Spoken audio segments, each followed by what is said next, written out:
NACDL is the association of the nation's criminal defense bar.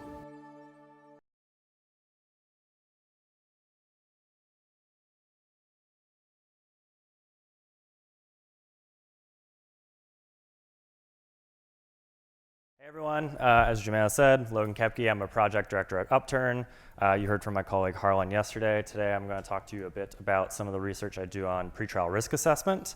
I've been doing research on pretrial risk assessment issues for 5-6 years now, and what I'm talking to you today about is specifically some of the research I've done with colleagues throughout the pandemic, looking at risk assessment as a process. In particular, some of this work is with Sarah Riley, who's a PhD student in information science at Cornell. And what we were doing is looking at the sort of life cycle of pretrial risk assessment model adoption, development, deployment, and modification from the perspectives of a bunch of different actors in the pretrial system. And we thought doing this kind of field work would help us better understand how risk assessment processes actually unfold on the ground in real time and affect people's lives. And a lot of this, what I'm going to be talking to you today about, is about field work from a large state in the Mid-Atlantic that uses a pretrial risk assessment tool in every county. The three things I want to talk through today are detention and how pretrial risk assessment tools continue to erode constitutional protections and suggest that a recommendation of detention can be based solely on a risk assessment score. Then I want to talk about 3 different sites of discretion and how those sites of discretion have significant effects on how the tools are used in practice and how they materially affect individuals' lives, your clients. And the third thing I want to talk about is the ways in which pretrial risk assessment tools are or are not responsive to changes in the law, such as criminalization, legalization, sealing, or expungement. All right, first thing to talk through is detention. If you've never come across an image like this is a decision-making framework that translates the forecast or estimate of risk into a proposed course of action for a judge. So if you look at sort of the middle region, the x-axis is a forecast of new criminal activity, so rearrest, and the y-axis is a forecast of failure to appear. And if you sort of line up the grids, say NCA 3, FTA 4, you'll see sort of a like greenish square that says ROR PML 2, right? And that is saying the proposed course of action for the judge based off that assessment of risk is release on recognizance with pretrial monitoring level 2. Usually that means some number of conditions, right? I like to think of these frameworks as basically a bond schedule for risk assessment. You might notice in the far right corner, it's in dark red, it says something to the effect of detain, no release recommended, max conditions, something like that. Today's risk assessments make no attempt to measure the extent to which supportive services can reduce the level of risk, nor do they contemplate the ways in which risk may be modified as a result of conditions that a judge may impose or a state or county policy may impose. And yet it is precisely that level of modified risk that the judge must use as the basis for a detention decision, right? The relevant constitutional and legal question for a detention decision is whether there are no conditions or set of conditions that can assure an individual's appearance or the safety of the community while on pretrial release. Finding that a defendant shares characteristics with a collectively quote-unquote higher risk group is the absolute most specific thing a pretrial risk assessment can do. That framing doesn't answer or even address the question of whether there are conditions that could help someone be successful on pretrial release. And this is not just the position that that civil rights advocates have been advocating for years regarding pretrial risk assessment tools. Arnold Ventures, which is the developer of the public safety assessment, probably the most popular risk assessment tool in use in pretrial across the country, says, quote, risk assessment should not be used as the basis to detain someone. And yet, that's not what we see on the ground. Dozens of jurisdictions have decision-making frameworks just like the one on the screen, where on the far right, release is not recommended and detention is recommended instead. So this is the decision-making framework from New Jersey. This is the decision-making framework from Chicago. You might see something to the effect of no release recommended, max conditions, things like that. This is a slightly different one. This is from the Virginia pretrial risk assessment tool. In the highlighted areas, you'll see the word detain, right? Across the board, despite years of advocacy, outreach, and work with pretrial stakeholders, telling them that risk assessment forecasts cannot support detention recommendations or decisions, this persists. Next thing I want to talk about today is discretion. So an enduring problem with pretrial risk assessment tools is despite all of the claims that they might make the system more objective, more fair, more reliable, more standardized, there are actually ample opportunities for discretion to materially affect how the risk assessment is used and how it affects the people involved in the pretrial system. Throughout fieldwork, we would ask individuals in the pretrial system if they would feel comfortable with an individual who was assessed as a, quote, risk level 5, quote, being released and living next to them.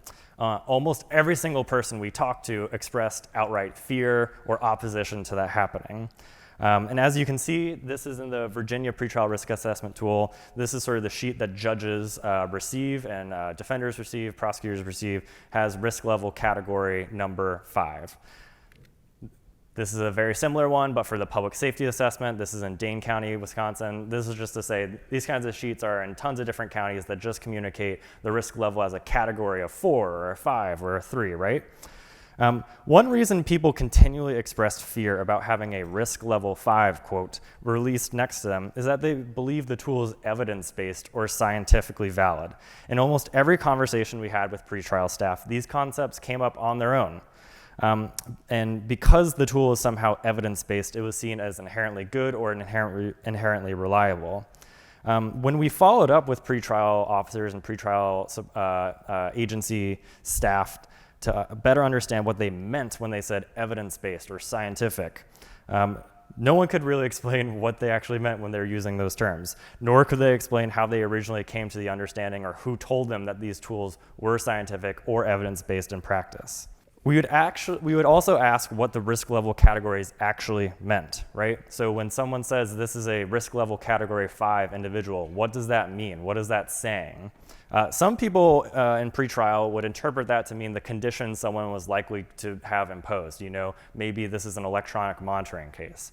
Other individuals would understand it as a sort of, if you're a risk level 5, you have a certain criminal history. You probably have 5 prior convictions, something like that, right? But when asked, virtually no person could actually provide the answer to what the risk categories mean. And these are the people doing the assessments and providing their recommendations to a judge, right? That is, when you say a person is a risk level 5, what does that mean? As a statistical matter, what is that communicating, right? The answer is it's not communicating a whole lot. The likelihood of someone being rearrested under the Virginia Pretrial Risk Assessment Instrument, if they're in a risk level 5, which is the higher category, is less than 30%. And that's just for general rearrest. That's being rearrested for literally any single offense. It's not even rearrest for a violent offense. If I showed you a graph up here of violent offense, the rearrest likelihood for that is approximately 3 or 4% likelihood. If you look at this graph, it shows you sort of the forecasted rearrest levels for a bunch of the popular tools, PSA, Compass, vPRE. The thing you might notice is that none of these are more than 50%. Most of them are under 30%. And this is really an area where I think pretrial officers and stakeholders have unfettered discretion. They're interpreting risk level categories to mean a certain thing without actually understanding the quote unquote science they are proclaiming to understand and pontificate about while recommending electronic monitoring or detention for a client. Another side of discretion we found that materially affects risk assessment scores, again, despite the evidence-based nature, quote unquote, and objectiveness, is how these scores are actually calculated. So on screen, you see some of the factors for the vPRE, the Virginia Pretrial Risk Assessment Instrument. One thing in terminology, it's called the vPRE, but it's used in a bunch of other states that are not also Virginia. So it's used throughout the state in Virginia, but also other states. So there are 2 critical factors I want to walk through here: employment status and drug abuse status. In our fieldwork, we found shockingly different approaches to how these factors were actually assessed by pretrial officers, despite state-level efforts to standardize how this is done. So for a history of drug abuse, we heard a bunch of varying heuristics from pretrial officers. Some would rely upon the accused self-reporting any drug abuse. So they'd ask them, you know, have you ever abused drugs? Yes or no, they might answer that. Others would rely just on convictions in the past. If you've had a possession conviction, that means you are a drug abuser. Some would rely on convictions within the past X years, right? Others would rely upon just like heuristics in the interview. Does this person present as drunk or high? If so, they are a drug abuser, right? For employment, we heard radically different approaches. Some pretrial officers requested tax documents to communicate, I am actually a formally employed person. Others would ask, are you employed with a job that takes about 20 hours of your time per week? Others would ask 35 hours per week. One example I think is especially striking to show how these things change even within offices is we did field work in one specific pretrial office where two different individuals brought up a same example but had different conclusions about what it meant. Pretrial officer A on their own mentioned, if someone is raking leaves, so long as they're doing something, I'm going to count that as employment. I'm not going to give them a point. They have some form of employment, they're doing something. Walk down the hall, pretrial officer B. If someone's raking leaves, that's not a form of employment. They are unemployed, they will be getting the points for unemployment status. And that is within the same office. So if your client happens to just have pretrial officer B instead of pretrial officer A, and they don't have formal employment, they are actually going to be having that risk score counted against them. A third area that I think is actually pretty striking is just the simply who is assessed. So in the state we did field work in, accused individuals in jail are asked if they want to participate in the pretrial program, which involves talking with a pretrial officer to complete a questionnaire for the risk assessment.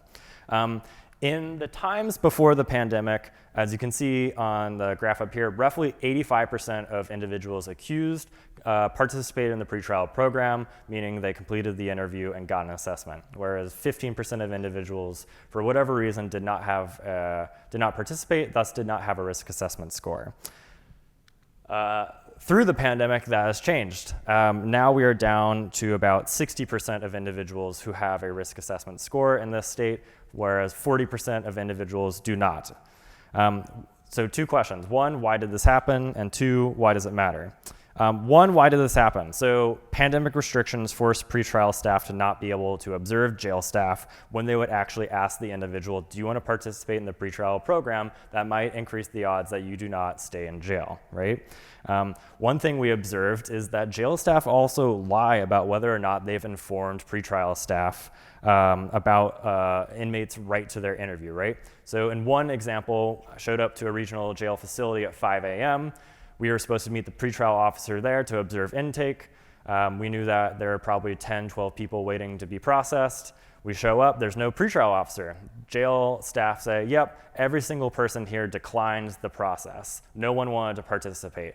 We thought that was pretty unlikely. We go back to the pretrial office, and the pretrial office says, hey, actually, yeah, we've been having real problems with a couple of the staff there where they are literally unwilling to walk the 10 feet from their office to the cells to ask individuals if they want to be assessed and have their interview completed.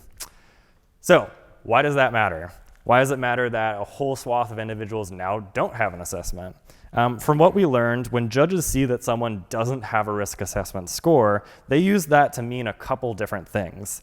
That means the person was drunk. That means the person was high and they couldn't answer questions. That means the person was non-responsive or even combative, maybe even belittling to the pretrial officer.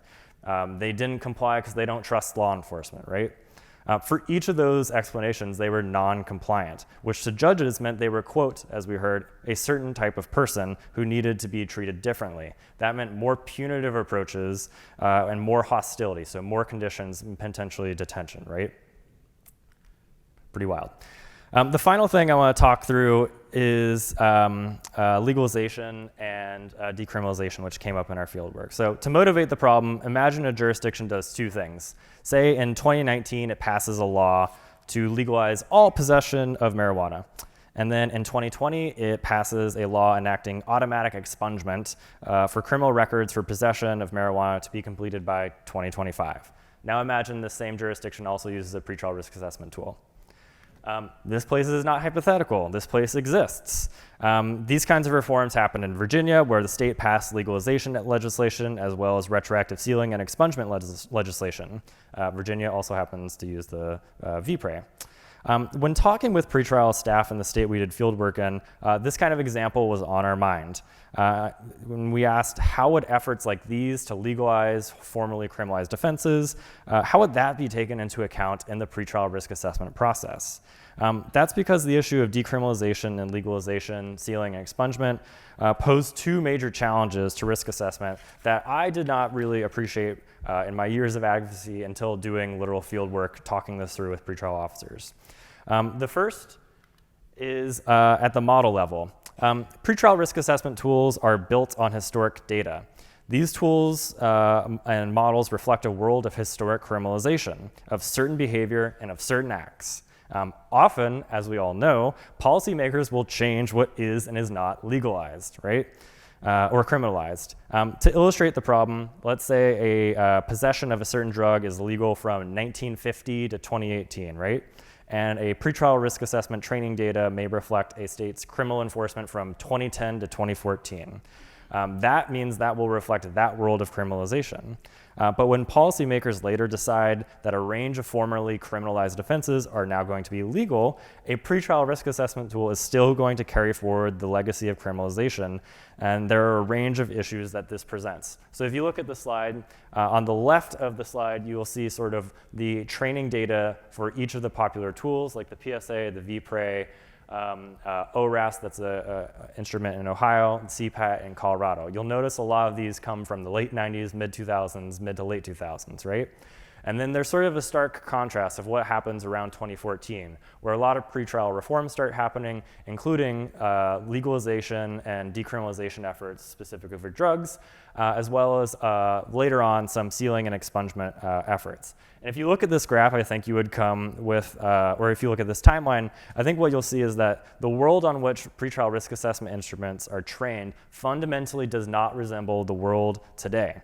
And that matters in terms of what the tools are actually going to be forecasting and what they mean and how they're treating your clients. At the individual level, looking at the sort of the hypothetical I was sketching, there's going to be a gap between when something is legalized and then later expunged, right? And that gap has really important consequences for individuals who are arrested and enter the pretrial system.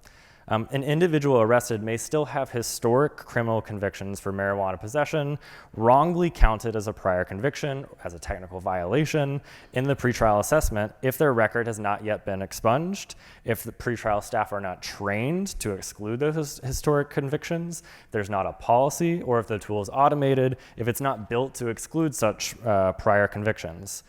For that individual, and this is a lot of people it could affect, that could mean a wrongfully increased risk assessment score, potentially subjecting them to more conditions such as electronic monitoring or really invasive interviews with pretrial staff, a higher bond amount that might lead to detention, or even a detention recommendation itself. And when we talked with pretrial staff about this issue, they had no clue how to respond. They were surprised that this was an issue. Weeks after we left doing field work, a policy was put out to staff as to how to interface with new legalization efforts and new sealing and expungement efforts. And I think that really just goes to show that pretrial staff were just fundamentally unsure of how to be responsive to changes in the law. And with that, that's a whirlwind tour of how pretrial risk assessment seems to be unfolding on the ground. I don't know if there's any time for questions, maybe one or two. Okay, cool. Any questions? Yes.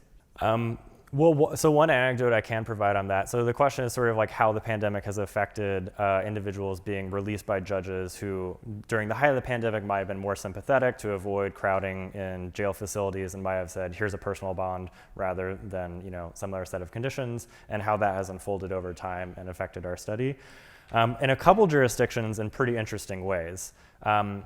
One example is some pretrial offices previously completed drug screens themselves, right? So individuals, in order to complete a condition of their release, would come into the pretrial office and do a drug screen. But that was fundamentally a function of if the pretrial officers themselves were available and could do the drug screen, which a lot of pretrial officers during the pandemic did not want to do. This is early on. They were hesitant to interact with people in person without a mask, without social distancing, right?